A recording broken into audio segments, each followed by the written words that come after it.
സത്യം ഞാൻ ഒന്ന് മദ്യപിച്ചിട്ടുണ്ടായിരുന്നില്ല. ഞാനൊരു ക്ഷേത്രത്തിലെ ശാന്തിക്കാരനും കൂടിയിട്ടാണ്. അന്ന് ഒരു പൂരത്തിൻ്റെ ഒരു വൈകിട്ട് സമയത്ത് കമ്മിറ്റിയുടെ വീഡിയോ കാര്യങ്ങളും കാണാനൊക്കെ വേണ്ടിയിട്ട് ഇരിക്കുമ്പോഴാണ് ഇങ്ങനെ പോലീസ് വന്നിട്ട് അവിടെ കൂട്ടുകാരുടെ അടുത്ത് വന്നിട്ട് സംസാരങ്ങളൊക്കെ ഉണ്ടായത്, വാക്കാരൊക്കെ ഉണ്ടായത്. അപ്പോൾ പേടിയ കാരണം നമ്മൾ വിളിച്ചിട്ട് പോലീസിനായിട്ട് സംസാരിക്കുന്ന സമയത്താണ് എൻ്റെ കോളർ പിടിച്ച് വലിച്ച് ജീപ്പിൽ കയറ്റിയിട്ട് നേരം കൊണ്ട് കൊടുക്കുന്നത്. അവരുടെ എല്ലാവരുടെയും ഒഴിവാക്കിയിട്ട് എന്നെ മാത്രമേ കൊടുന്നത്. ഇവിടെ കൊണ്ടുവരുമ്പോൾ സജീവൻ എന്ന് പറഞ്ഞൊരു പോലീസുകാരനായിരുന്നു. ആള് ഒന്നിയോർ ജംഗ്ഷൻ്റെ അവിടെ വെച്ചിട്ട് എന്നെ തല്ലിയിട്ടുണ്ടായിരുന്നു. ബാക്ക് ഡോർ തുറന്നിട്ട് തല്ലിയിട്ടുണ്ടായിരുന്നു. പി എ പൗരൻ മനുഷ്യാവകാശ പ്രവർത്തനം ഇപ്പോൾ ടെലിഫോൺ ലൈനിലുണ്ട്. ശ്രീ പി എ പൗരൻ, ഒരു പോലീസ് സ്റ്റേഷനിൽ നിന്നുള്ള ദൃശ്യങ്ങളാണ്. ഒരു യൂത്ത് കോൺഗ്രസ് പ്രവർത്തകനെ പോലീസ് അകാരണമായി കസ്റ്റഡിയിലെടുത്ത് ഒരു കള്ളക്കേസുണ്ടാക്കി സ്റ്റേഷനിൽ കൊണ്ടുവന്ന് മർദ്ദിക്കുകയാണ്. പിന്നീട് ആ കേസ് കോടതി വെറുതെ വിടുന്നു. അയാൾ കുറ്റക്കാരനല്ല, വ്യാജ കള്ളക്കേസാണ് എന്ന് തെളിഞ്ഞ അയാൾ വെറുതെ വിടുന്നു. ഇപ്പോൾ ഈ മർദ്ദിച്ചതിനെതിരായിട്ടുള്ള വിചാരണ നടക്കുകയാണ്. അപ്പോഴാണ് ഈ ദൃശ്യങ്ങൾ പുറത്തു വരുന്നത്. നമ്മുടെ പോലീസ് സ്റ്റേഷനിൽ ഇങ്ങനെയൊക്കെയാണ് നടക്കുന്നത്.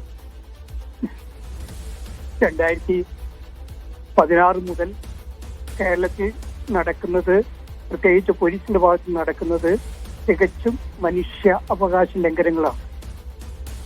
പോലീസ് സാധാരണ ജനങ്ങളുടെ സംരക്ഷകരായി മാറേണ്ട പോലീസ് സംവിധാനം പൂർണ്ണമായിട്ടും രാഷ്ട്രീയവൽക്കരിക്കുകയും അതിന്റെ ഫലമായി സാധാരണക്കാരെ പോലും സ്റ്റേഷനുകളിൽ വിളിച്ചു വരുത്തി അല്ലെങ്കിൽ പിടിച്ചു കൊണ്ടുവന്ന് അവരെ മൃഗീയമായി മർദ്ദിച്ച് ഇല്ലാതെയാക്കുന്ന ഒരു അവസ്ഥ കേരളത്തിൽ സംജാതമായിട്ട് ഏകദേശം 10 വർഷമായിക്കൊണ്ടിരിക്കുക. നോർത്ത് ഇന്ത്യയിലേക്ക് ഇത്തരം സംഭവങ്ങൾ വ്യാപകമാണ്.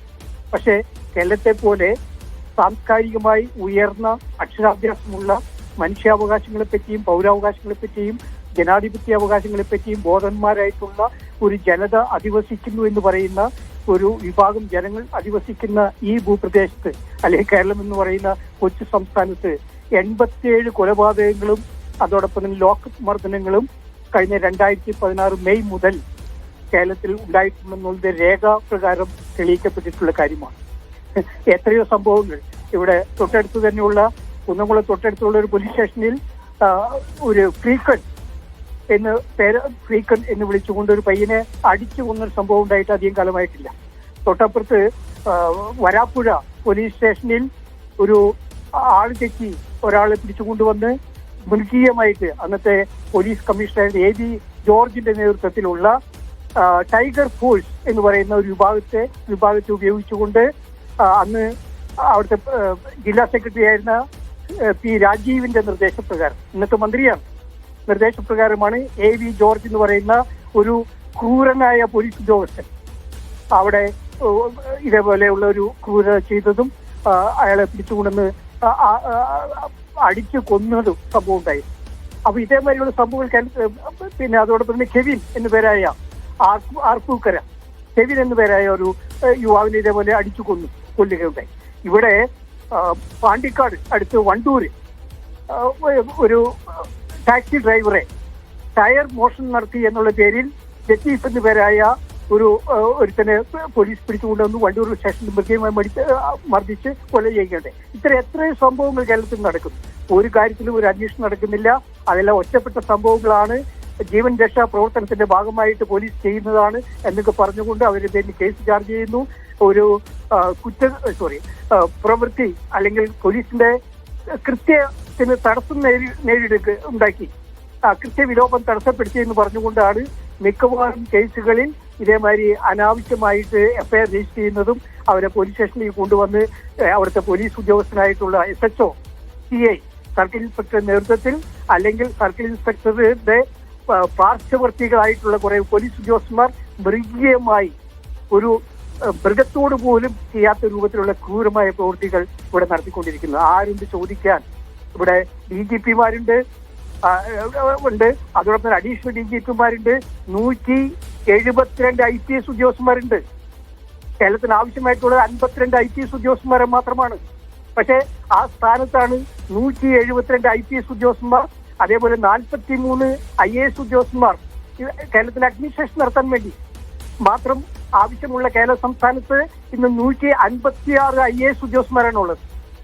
ഇത്രയും അധികം നമ്മുടെ കേരള ഖജനാവ് കൊള്ളയടിച്ചുകൊണ്ടിരിക്കുന്ന ഇത്രയധികം ഉദ്യോഗസ്ഥന്മാർ, IAS-കാരും IPS-കാരും ഉൾപ്പെടെയുള്ള വലിയൊരു ഒരു വ്യൂഹം ഉണ്ടായിട്ട് പോലും സാധാരണ ജനങ്ങളുടെ ജീവൻ സംരക്ഷിക്കുവാനോ അല്ലെങ്കിൽ അവരുടെ പൗരാവകാശങ്ങളും ജനാധിപത്യാവകാശങ്ങളും മനുഷ്യാവകാശങ്ങളും സംരക്ഷിക്കാനും എന്തിനു വേണ്ടി അവരുടെ സ്വത്തിനും അവരുടെ ജീവനും സംരക്ഷണം കൊടുക്കാൻ പോലും കേരളത്തിൽ 55,000-ഓളം വരുന്ന പോലീസുകാർക്ക് സാധിക്കുന്നില്ല എന്നുള്ളത് കേരളത്തിലെ ഭരണകൂടം, സിസ്റ്റം തകർന്നിരിക്കുന്നു, അഡ്മിനിസ്ട്രേഷൻ തകർന്നിരിക്കുന്നു, എസ്റ്റാബ്ലിഷ്മെന്റ് അതിനേക്കാൾ മോശമായി തകർന്നിരിക്കുന്നു എന്നുള്ളതിന്റെ ഏറ്റവും വലിയ തെളിവാണ്.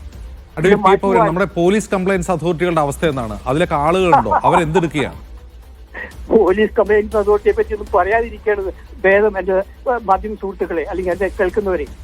അതെല്ലാം ഈ പറയുന്ന രാഷ്ട്രീയ നേതാക്കന്മാർക്ക് ഉണ്ടാക്കി കൊടുക്കുന്ന ചില ആലയങ്ങളാണ്. അവര് ഹൈക്കോടതി റിട്ടയർ ചെയ്ത, ഞാൻ പേര് പറയുന്നില്ല, ഇതേമാതിരി ഒരു DYFIയുടെ നേതാവുണ്ട്, ആലപ്പുഴക്കാരൻ, കൊല്ലം ഭാഗത്ത് എവിടെയുള്ളത്. അയാളെ അക്കോമഡേറ്റ് ചെയ്യാൻ വേണ്ടിയിട്ടാണ് പോലീസ് കംപ്ലൈന്റ് അതോറിറ്റിയുടെ ചെയർമാൻ ആക്കിയത്. എന്ത് കാര്യം? അതേപോലെ ജില്ലാ തലത്തിൽ പോലീസ് കംപ്ലൈന്റ് അതോറിറ്റീസ് ഉണ്ട്. എന്തിനു വേണ്ടി? അത് കുറച്ചു പേർക്ക് കൂടിച്ചേർന്ന് ചായ കുടിച്ച് പിരിയാൻ വേണ്ടിയിട്ടുള്ള, പത്രത്തിൽ ഒരു വാർത്ത കൊടുക്കാൻ വേണ്ടിയിട്ടുള്ള ഒരു സ്ഥാപനമായി അധംപതിച്ചിരിക്കുന്നു. മനുഷ്യാവകാശ കമ്മീഷൻ എന്തിനു വേണ്ടി?